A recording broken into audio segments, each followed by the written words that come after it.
So I don't care who you are or where you are in your photography journey, but there are questions that are always asked in workshops and forums and social media and all that stuff. I'm guilty of asking these same questions myself. The anecdotal part of this for me is I usually get them while I'm sitting somewhere that is relatively public or popular, that I'm framing up a shot, when I get these questions. So what is the best camera? What is the best lens? What is the right ISO? Should I edit out this tree or branch or car, person, whatever? But here's the problem. Most of these questions are very subjective and situation dependent. And the only really good answer to them is also possibly the worst answer that you can give as well. Because think about it. What is the best camera? My favorite camera currently is my Canon. I've been shooting on Canon for years. I have friends that shoot with Sony, with Nikon, Fuji, and many others.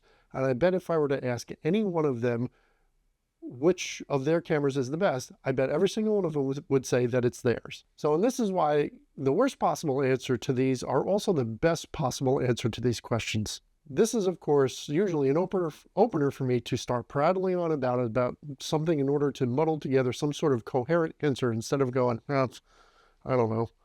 But that also reminds me, I forgot to tell you what the terrible answer is because I've been muddling about here.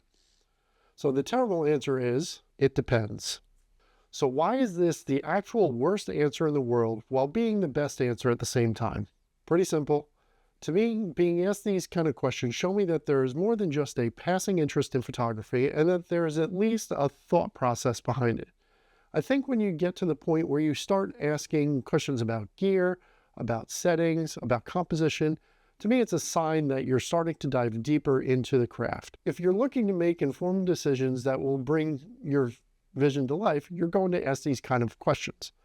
But let's be real. The answer that you're going to get from any seasoned photographer is almost always going to be, it depends. And here's why. Photography is always filled with variables, whether it be location, lighting, your subject, what story do you want to tell, even your mood. Sure, somebody can give you a quick answer, but it won't mean much unless you understand why that choice might work for a particular scenario. For example, let's go back to the earlier questions. What is the best camera? That really boils down to what you need as a photographer. Are you shooting in low light situations often? Then maybe a camera with a strong ISO performance is essential. Do you love street photography? In that case, a compact, lightweight setup might make sense. Or if you're a landscape shooter like me, where dynamic range and resolution really matter, here, a camera with a full frame sensor or a specific color settings might shine for you. But even then, it also depends on many other factors, cost especially. And then we get to, at what focal length should I be using? Well, that is also going to depend on your composition. Do you want to capture a grand vista with sweeping elements? A wide angle, say 16 or 24 millimeter, will work wonders for you. But maybe you're aiming to isolate a particular feature or compress that distance. In that case, a telephoto lens might be your best bet. The answer, once again, is situational, and in this case, gear dependent. Now let's talk about why it depends might be the best answer that you need. By facing that answer, you're learning to assess each scene uniquely. It's the push to experiment. When someone asks, should I edit out this branch or the car, you have to consider the story. Is that branch adding to the composition by framing the subject, or is it a distraction?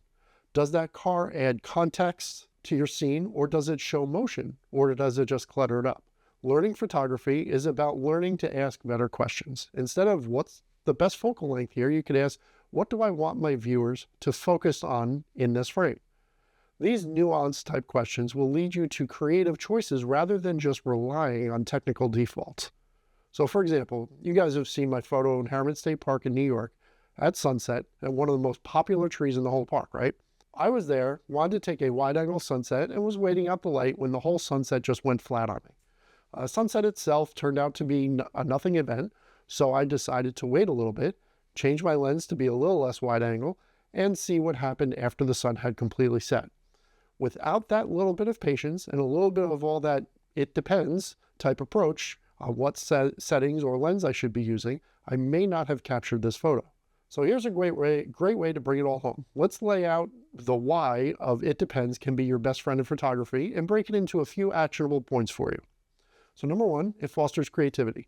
Instead of relying on a one-size-fits-all answer, you have now the opportunity to experiment and discover new techniques.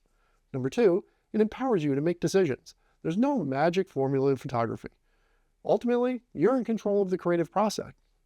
Number three, it builds understanding. By learning why certain settings or certain gear work better in specific situations, you start to develop a stronger technical foundation. This helps you bridge the gap from knowledge to understanding. So the next time you find yourself asking, what's the best ... remember that if the answer is it depends, that answer isn't meant to frustrate you. It's an invitation to get creative, an invitation to explore your options, and to let your artistic instincts lead the way. After all, isn't that what makes photography so powerful? Even every shot, every moment is as unique as the photographer that is capturing it. So thank you for coming along with me. Appreciate everybody that can like or subscribe on this. All of that is appreciated. More videos coming. Make sure to check out the shorts and my Instagram as well for my latest work. And like I said, thank you very much for coming along. Get out there, take some great photos, and I'll see you again next time.